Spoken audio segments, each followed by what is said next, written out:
Hoje eu vou contar uma novidade para você que tem bruxismo, que tem apertamento e quer tratar seus dentes ortodonticamente, ou seja, quer movimentar os seus dentes, mas tem medo por causa do bruxismo. Eu tenho uma solução. São os alinhadores da Invisalign.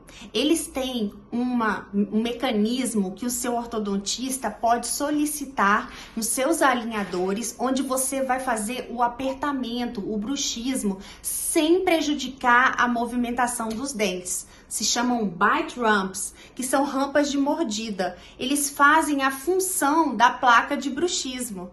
Gostou? Você pode agora ter o sorriso dos seus sonhos. Se ficou alguma dúvida, pergunta aqui e curte aí!